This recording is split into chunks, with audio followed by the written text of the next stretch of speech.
Yes, because I always do preparation for 100%. If I'm not there, I don't want to do for half is not for me.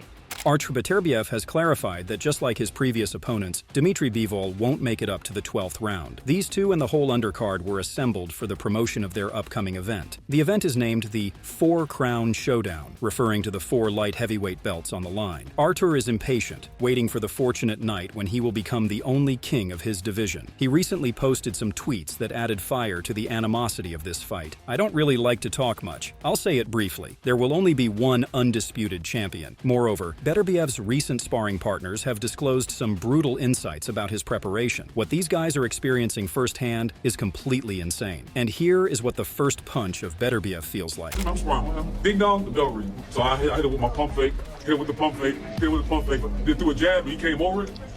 Yo, it felt like when he hit me, it felt like I was on an airplane going off. Like I felt like I was descending into heaven. I'm about to meet the Lord. Yes, I'm about to meet the Lord. Oh, I'm not. I'm still on the ground. Like, are you okay? And I was like, I was trying to see if I was still alive. I'm like, I can feel myself, but maybe I'm in heaven. Later in the press conference, boxing presenter Adi Oladipo came up with an amazing question. Adi asked about the exact round in which Bivol is going to get knocked out. Beterbiev replies this with a cold smirk. I never did prediction, but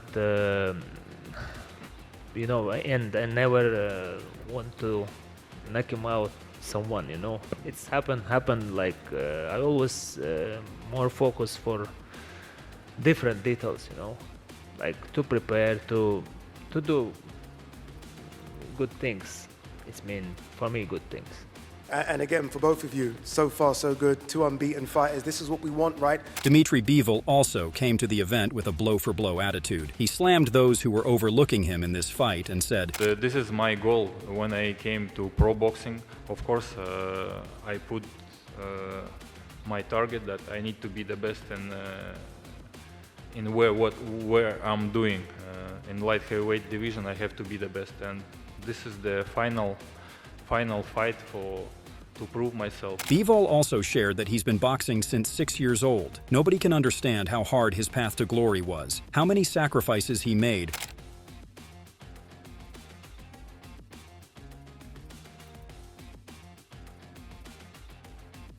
Russian-born Dmitry Bivol has an undefeated 23-0 record. He has won 3 fights since his victory over Canelo Alvarez in 2022 and is putting his WBO title on the line in the fight in Riyadh. Bivol said at a press conference about how eager he was to unify all belts. October 12th will be an unforgettable night for boxing fans. Competing at Kingdom Arena, one of the world's top venues, is an honor, and I'm grateful to Riyadh Season for this opportunity. Bivol also shared that an undisputed world title fight would achieve the boxing goals he set himself as a child. He added, "I wanted the undisputed fight first, and I wanted to fight against the best boxers in the light heavyweight division. This is my goal to make my name. He has these belts." Here, Beterbiev wasn't able to throw any boasting reply to these comments because his limelight was stolen by a fellow undercard fighter. Chris Eubank Jr. shocked the boxing world with his verbal attack on Frank Warren, Eddie Hearn, and all other promoters except Ben Shalom. No one knew that a simple question from Adi Oladipo would cause such discomfort.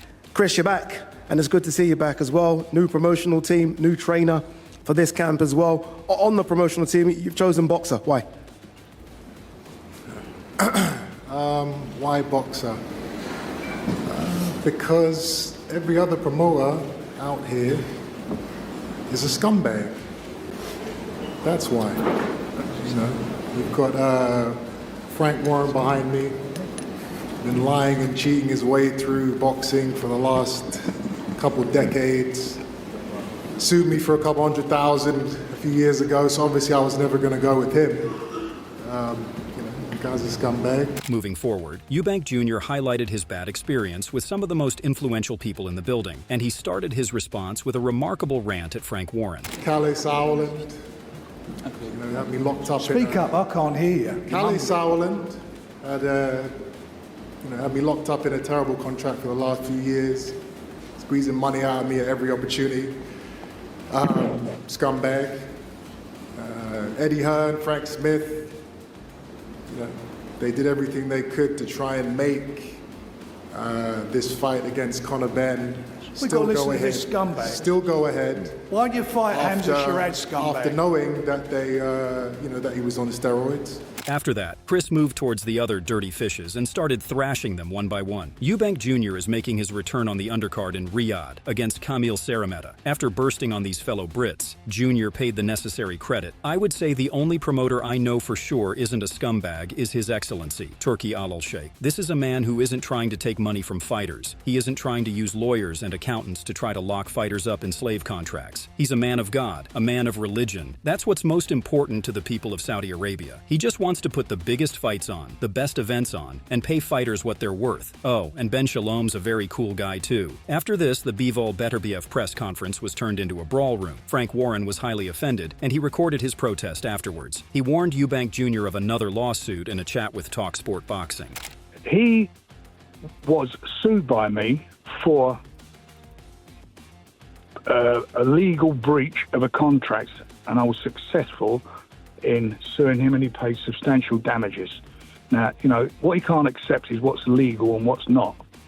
And as regarding what he's just said, just so you know, I'm going to keep it short and sweet, he's going to get sued again for the comments that he's made publicly. Eddie Hearn also showed similar discontentment with Eubank Jr., but didn't evaporate like Frank. Later on the next morning, this issue was resolved when both Warren and Eubank Jr. resolved their differences. Each individual shared a sorry note that was posted by TalkSport's Michael Benson. Chris Eubank Jr. said, "Following today's press conference for the historic Riyadh season event on October 12th, I would like to retract my inaccurate statements and offer my apologies to Frank Warren, Eddie Hearn, and Calla Sutherland. I now wish to focus purely on my boxing and preparing for a huge fight in Riyadh next month." The Queensberry CEO also decreased his ruthlessness with this reply, "I accept Chris's apology and retraction. I too have said things before, and apologize to him also if any criticism of him has upset him in the past. I look forward to seeing him compete on this huge Riyadh season card. We look ahead to some potentially massive bouts in the future." Bivol and Beterbiev are two fighters who have wiped out the entire light heavyweight division. At this point,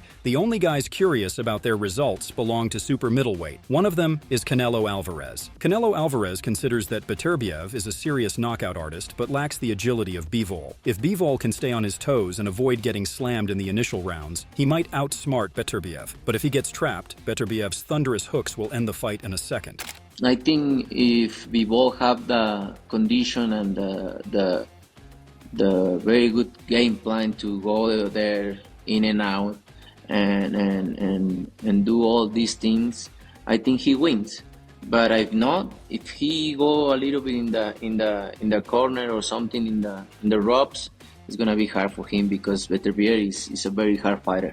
These two fighters will headline in Riyadh, Saudi Arabia on October 12th. The winner will become the first undisputed light heavyweight champion since Roy Jones Jr. Artur is very excited about this fight. Another man whose life depends on this is the Mexican monster. David Benavidez is now the mandatory for the winner of this fight. David Benavidez has done some sparring with Dimitri Bivol at the Robert Garcia boxing gym. Based on that experience, David rates Bivol higher in this fight. He made a keen observation of the two pugilists and gave his analogy. They're both extremely talented fighters. Two different types of fighters, though. Bivol is a boxer. He moves around a lot, but he's solid. Beterbiev is a f***ing train. He just comes at you and takes shots to give shots. Benavidez is crystal clear about the winner of this fight. He has recently predicted, "I think if Bivol stays on his feet the whole night, uses his jab, and then when they exchange he stands his ground, I think he has a really good chance of winning. But also, when Beterbiev gets his engine going, that motherfucker's a train. It's 50-50. A great fight." Oleksandr Gvozdyk is another who has bad words for Artur Beterbiev after being crushed in their fight. Like Joe Smith Jr., Gvozdyk is also rooting for Dimitri Bivol in their upcoming fight. Beterbiev's recent injury has left many fans feeling let down. Oleksandr Gvozdyk pinned, "Beterbiev is starting to fall apart and getting injured pretty often. He's not a young guy, and it's not a joke anymore. He's almost 40 years old. He's been fighting since he got out of the crib. He's had many injuries and many wars. You never know what kind of Beterbiev we're going to see, especially after his latest serious injury." Apart from Chris Eubank Jr.'s bashing, condemnation of Saudi influence was also visible. Many criticized the playing of the Saudi national anthem before the AJ Dubois fight.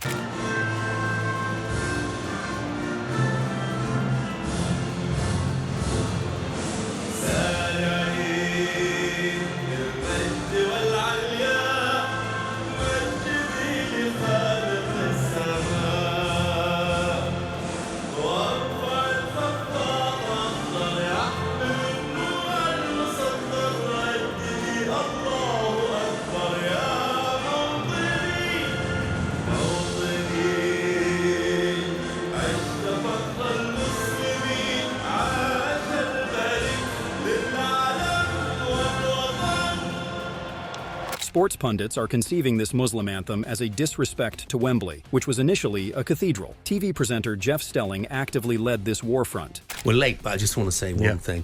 Fights in the UK need to resist the demands to play the Saudi national anthem in one of the cathedrals, Wembley, one of the cathedrals of British sport, in an all-British fight. I felt it was really tasteless to be playing the Saudi national anthem. 7:46 coming up. Should Lisandro Martinez have been sent off against Palace at the weekend? Frank Warren displayed his utmost hatred for guys who make up such things. He took a stern notice and said, Why is there criticism here? I don't get this whatsoever. People, a small minority of people complaining about a national anthem being played. The clue is in the name. It's called Riyadh Season. That's why we were at Wembley, because they enabled that huge event to be made. What do you think? Are you happy with every major boxing fight with the Saudi flag over it? Is Turki Al Sheikh going to become the Dana White of boxing? Share with us in the comments. For more videos like this, please subscribe to our channel.